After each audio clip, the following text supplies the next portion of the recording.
سب سے پہلی بات تو یہ ہے کہ انسان کو قسم کھانے سے حتی الامکان بچنا چاہیے. یعنی جھوٹی قسم تو جھوٹی قسم ہے، سچی قسم کھانے سے بھی انسان کو بچنا چاہیے، پرہیز کرنی چاہیے. اس کی وجہ یہ ہے کہ اللہ تعالیٰ کا پاک نام، اس کی عظمت کا اور شان کا تقاضا یہ ہے کہ ہم اس پاک نام کو اپنے دنیا کے مقاصد کے لیے استعمال نہ کریں، بلکہ اللہ تعالیٰ کے پاک نام کا جتنا احترام کیا جائے وہ کم ہے. حضرت ابن عمر رضی اللہ تعالیٰ عنہ کے بارے میں آتا ہے کہ جب وہ دیکھتے کہ ان کا کوئی غلام زیادہ نوافل پڑھتا ہے تو وہ اسے آزاد کر دیتے کہ بڑا نیک آدمی ہے، اسے آزاد کر دو، انعام دیتے اسے آزادی کا. تو غلاموں کو جب یہ پتہ چلا تو پھر انہوں نے آزاد ہونے کے لیے نوافل پڑھنے شروع کر دیے.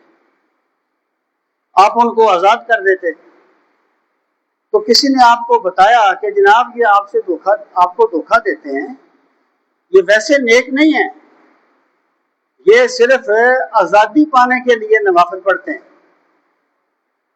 تو آپ نے فرمایا جو اللہ کے نام پہ ہمیں دھوکہ دیتا ہے ہم اس کا دھوکہ کھانے کے لیے تیار ہیں. یعنی یہ اللہ پاک کے نام کی تعظیم کا ایک پہلو ہے. تو جو بندہ اپنے کسی مقصد کے لیے قسم کھاتا ہے، دراصل وہ اللہ پاک کے پاک نام کو اپنے مقصد کے لیے استعمال کر رہا ہے. اب یہ ہے کہ جو قسم ہوتی ہے اس کی 3 قسمیں. عربی میں قسم کو یمین کہتے ہیں. یمین ایک یمین لغو ہے، ایک یمین غموس ہے، ایک یمین منعقدہ ہے.